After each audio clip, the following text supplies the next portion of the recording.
Perfect. Let me get my phone. Can I start the video? So today I just wanted to kind of lay out in one video how I got to be able to live in Korea for 2 months and study at Yonsei University, because a lot of people were DMing me and asking. So I just want to make this one video, answer a lot of questions. And of course, you can leave a comment down below or continue DMing me and I can answer more. First off, my major at this university is critical languages and international studies with a concentration in Korean. So I do study the Korean language and other facets of Korean culture and business and economy and tourism, all that stuff, on a near daily basis while I'm still in my undergrad. I was a transfer student. I did start at another university in my hometown and then decide to move to this school.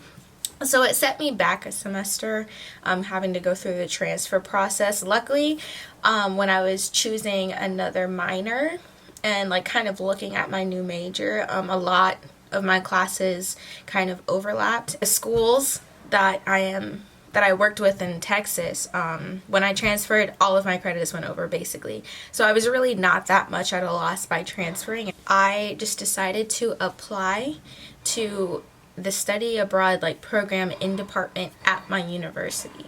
So here at Yonsei, I am a formal official exchange student. There are several ways you can enroll into Yonsei University, and for different during the semester programs, full year programs, summer programs, winter programs, they have a lot of programs. So when it comes to just Yonsei, there are several ways I could have gotten over here, and there's so many ways you can get over there too. But what made sense for me and my graduation trajectory and my goals for my education, coming this summer for just 6 weeks was the perfect option. I am able to graduate still in 2019, even though I've transferred from one major 4-year to another major 4-year.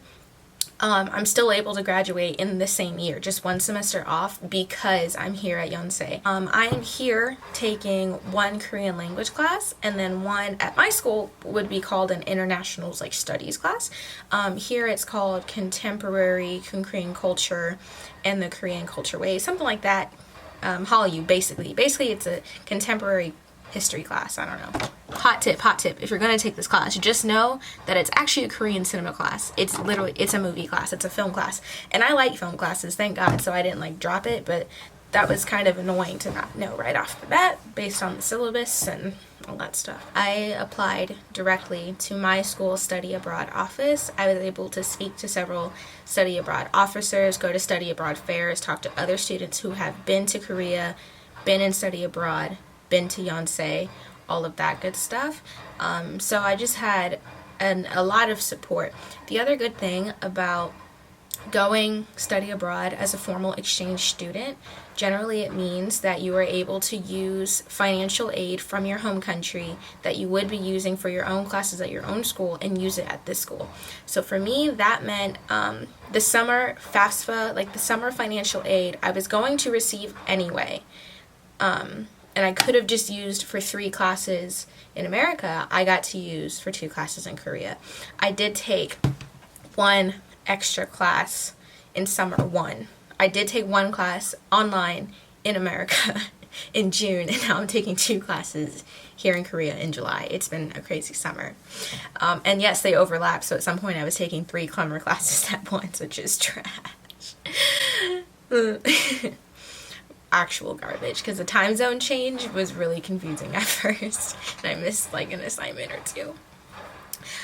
Basically, that's the gist of how I got here. I applied to be an exchange student through my university. Now, like I said, you can apply directly to Yonsei and look at all the other kinds of programs and see which schedule works for you.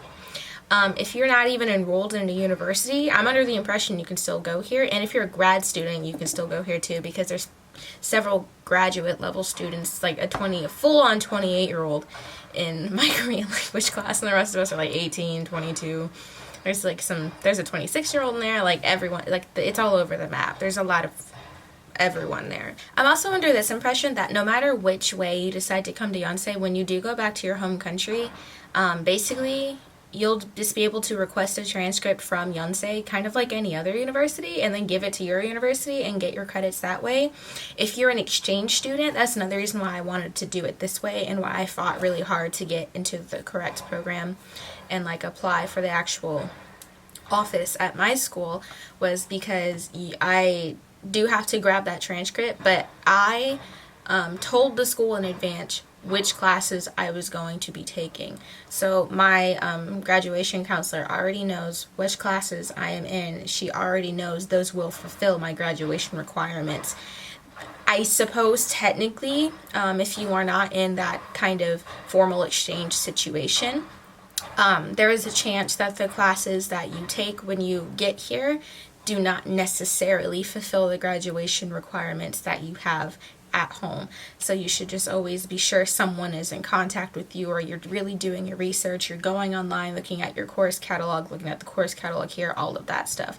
You totally can get here without any help, 100%. Like if you just decide you want to just buy a plane ticket, apply to Yonsei, you got in, you want to just pay for the tuition, which is comparable.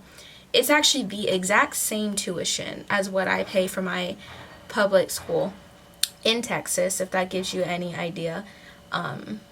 Totally comparable. So like if you're paying for school already, you could totally pay for the school here. And Yonsei is one of the top private schools in all of Korea. So just keep that in mind. Like education everywhere else just isn't what it is in America. Just remember that. So you totally can do it, but there are so many easy ways to do it too. I personally think I took the easy way out. Like the school did everything for me. They enrolled me. All I had to do was like make an account on the actual Yonsei website once I got the letter that I was accepted. Oh, here's the other thing. If you're doing an exchange program, you apply to your program first and get accepted to that. And then they tell you to apply to Yonsei, but you're going to get accepted. That's just how it works. I don't know if that answered any questions at all. Text me if it didn't.